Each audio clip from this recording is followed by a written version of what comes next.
So if you watched my first video on the BaBylissPRO Dual Coil clipper, that was a prototype. I only had access to the clipper and no trimmer at that point, but now I have the final versions. With both the clipper and trimmer, I've had a whole weekend to cut with them on different hair types, and now I have a lot more to say about this tool. So this is gonna be an update video. Let's break this down. The first thing I wanna talk about is what this clipper actually feels like to use. A lot of people have been comparing this to the Tomb 45 clipper, and I can see why that tool did so well in the barbering community because it feels a lot like a traditional clipper. The feel, the strength, the power, that's what people are used to, and honestly, I think that familiarity is why it became such a go-to in the industry. Now the dual coil. This one feels different. There are similarities, sure. The shape, maybe the way it looks, the general combination of features, and that all makes sense because BaBylissPRO was a huge part of developing the Tomb 45 clipper. They brought their expertise to that tool, so why would they want to change everything that already works, that people enjoy? They kept what people loved.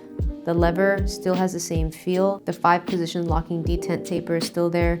Super solid for beginners and advanced users. So you don't have to think twice about it. It just kind of works in organizing your steps. But when you turn this thing on and you feel that 9,500 RPM, it reminds me so much of an old traditional corded clipper, but now in a wireless body. And knowing that this is the same size body as a low pro compact clipper, that's a really great size for all the power that you're about to get. Now let's talk about the battery life. As barbers, we're always asking for 4-hour clippers, right? We want all day run time, but here's the thing. With all of this power, the dual coil eats up a lot of energy. So to get more runtime, you need a bigger battery, which means a bigger, bulkier clipper. BaBylissPRO really wanted to find that sweet spot between size and power, so this is where they landed. This is one of the common questions that our team always asks. 2.5 hours for the clipper and 2 hours for the trimmer. Is this enough for a full day? I would say yes, because most barbers today use more than one clipper, so this is just another piece that you'd add into your rotation. And everyone's gonna use it differently. How I use it is gonna be different from the next person and the next person. We all find a priority of where we'd like to use this best for our routine and setup. But I will take that because they're giving me that extra motor power, and a lot of people have been requesting this, but without making this too much of a brick. And I want to be clear about something because I've seen this comment kind of happen everywhere. This isn't here to replace everything that BaBylissPRO has made. From the start, BaBylissPRO has always been about giving people options.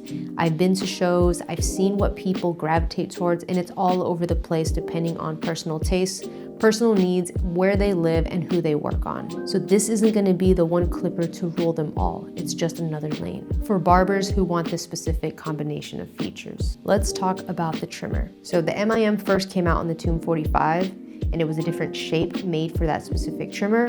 And now they did an MIM in the regular Babyliss OG shape. Right away, the pickup is great. It feels like I'm using a standard blade, which is the Gold FX or the blue one, or even the DLC 2.0 if you've watched my other videos. That's the blade I always come back to. A good trimmer blade to me doesn't slide. It grabs the hair and cuts at the same time, so it feels like a precision pencil when you're doing an edge up. Now the sharp grab is one thing, but this is also a deep tooth blade. So you have a wider opening to feed in more hair. So having that grab and cutting power while being a deep tooth blade, that's gonna be impressive because it can handle a lot more volume while still maintaining that sharpness. And that alone is a huge standout part for me, especially when it comes to a trimmer. I normally always do get excited about tools, but this one is very memorable. After using it for a weekend on different types of hair, I can already tell who's going to love this. People who want a tool that does everything, people who want extra power, people who like the heaviness and strength, old school traditional barbers who need a heavy duty monster. But the really cool part about it all is that you have this monster of a tool, and without it being too big or bulky, it has a really nice ergonomic feel to it. People always judge the size differently, especially in my videos because I have smaller hands, so they assume it's a lot bigger than it is. But if you're familiar with the Low Pro Compact, it is the same length clipper. I don't know how much smaller you can get from that. Let me hit you with some specs really quick. So this is a dual coil linear motor, not a vector motor.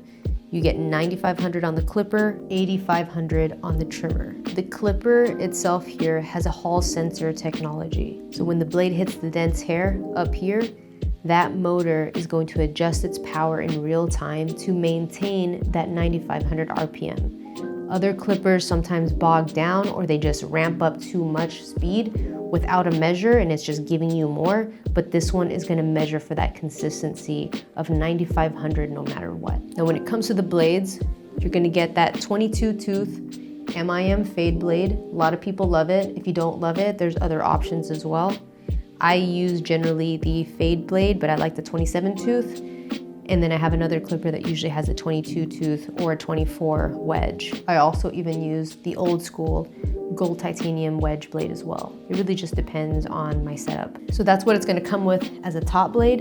And then on the inside blade, you have that new feature where you have that space blade on the inside. So that space blade is half of the weight of the original cutting blade, more acute serrations within the cutting blade itself. So better grab and better cut at the same time is usually the best way that I could describe it. Because you don't want a tool that just cuts hair, you want a tool that has a good grab and cut at the same time. And so the extra serration that's happening in between those blades are gonna give you that. You obviously have this magnetic faceplate, which kind of helps you just clean out the hair, what I just took off right now. This is always kind of a nice little feature to take this on and off. The new top MIM trimmer blade.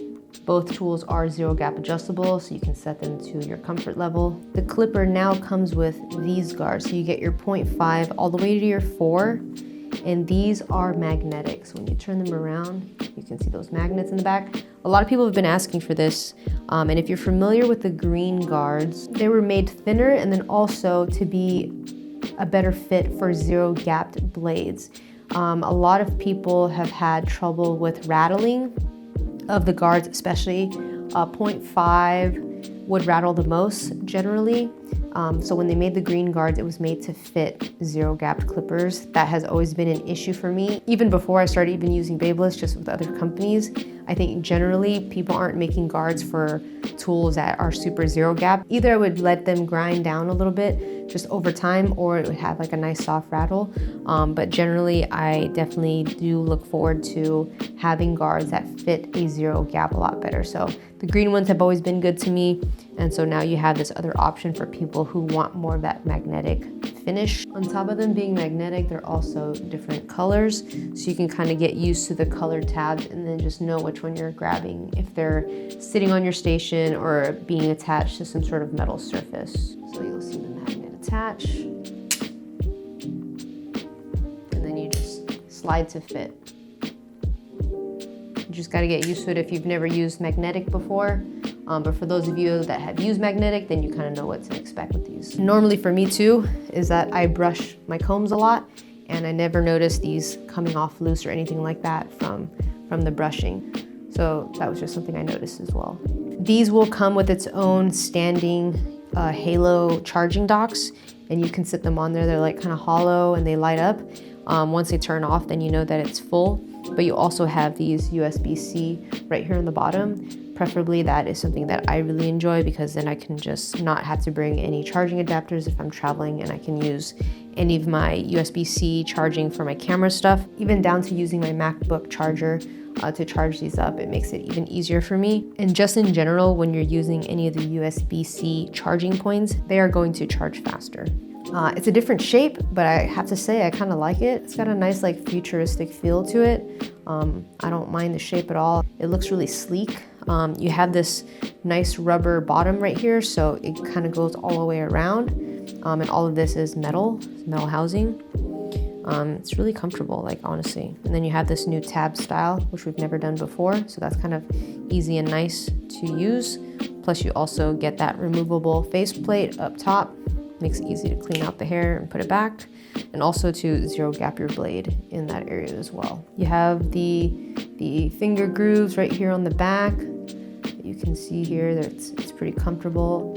You have this little groove here, the thumb grip right here in this front part. Same with the clipper, you have a little bit stronger indent here on the back side that you can see.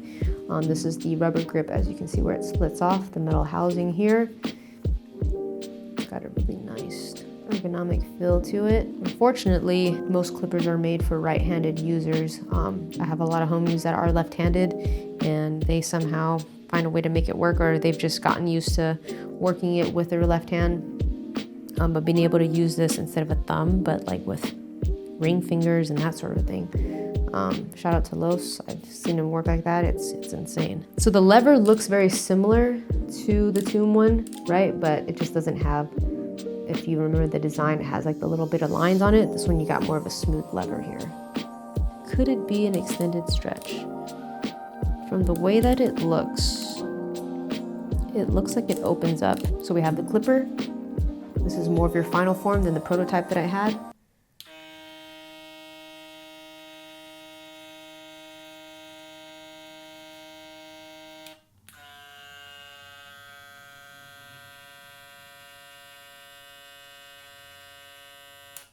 And I would say for this clipper weight-wise, I haven't put it on a scale yet, but I'd say it's somewhere close to the Tomb 45 clipper.